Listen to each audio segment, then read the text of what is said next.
Today's the 12th of Tammuz, the day of Geula of the Friediger Rebbe, and the 8th of July, and it's also his birthday. His birthday? His birthday is the 12th or the 13th?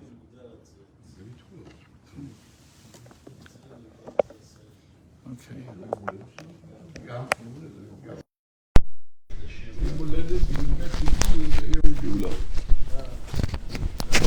So we're on page 98. So we had a very, very nice example yesterday of music. ולפי שהכלי הוא אלוקות. That's where we are. ממש. כן.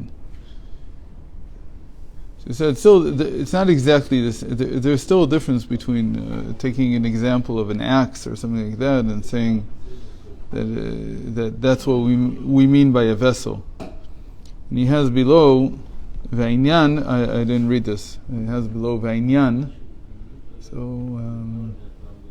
I don't know where it is in yours. למטה, והעניין כי לא כמעשינו מעשהו, שהאומן שעושה בכלי אין הכלי מקבל את כוחו לתוכה, כשעושה בכוחו על ידה.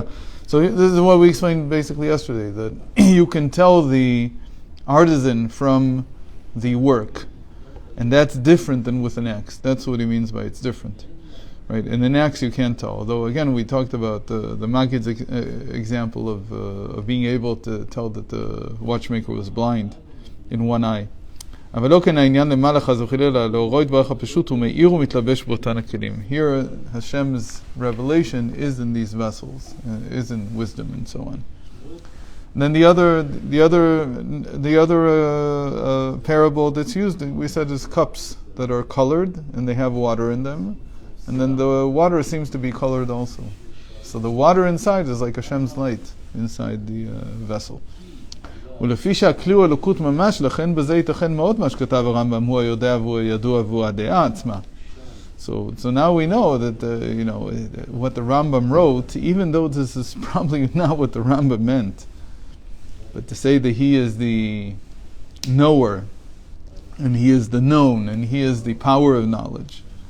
מאחר שהדעה שהיא דעת האצילות היא אלוקות ממש, אם כן הוא היודע והוא הידוע בלי פירוט, ודבר זה אין ביכולת האדם להבינו. So still, even for a different reason, what the Rambam said, that this, we can't fully understand this unity between all three aspects of knowledge, this still stands, this is true.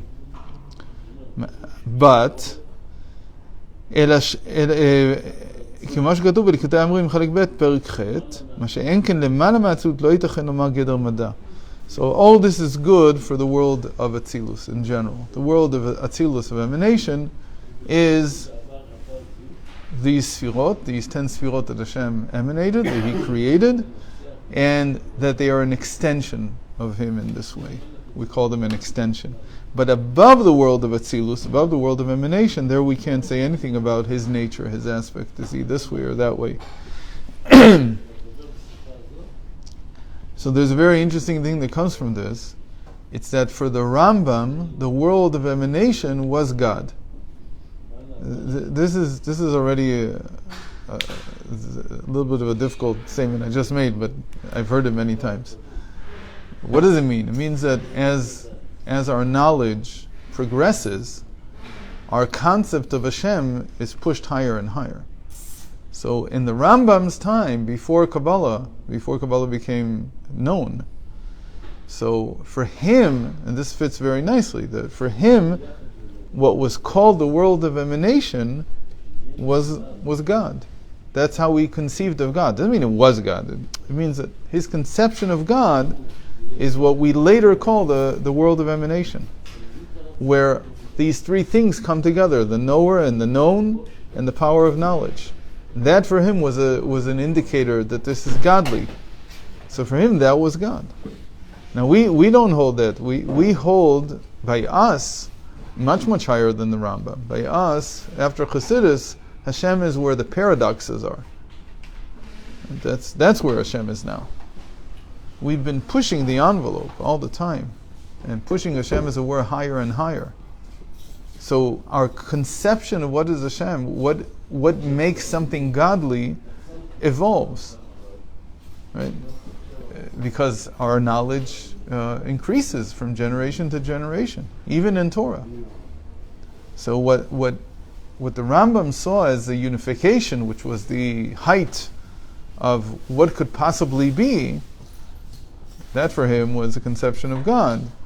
By us, this is only the world of emanation. We go much higher than that.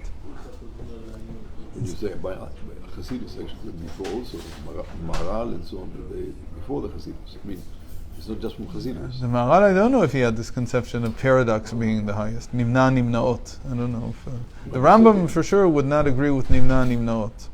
The nimna nimnaot means the one who is beyond paradox, not just he's paradox. He's beyond paradox. Paradoxes do not affect him, because that's what we say about Hashem now. We say that now that Hashem is not just paradox. We say it's where paradox is not possible. For instance, that we say that the logic that Hashem has is completely different than the logic that we have. He can create a different logic. That the Rambam would never be able to tolerate. He writes against it.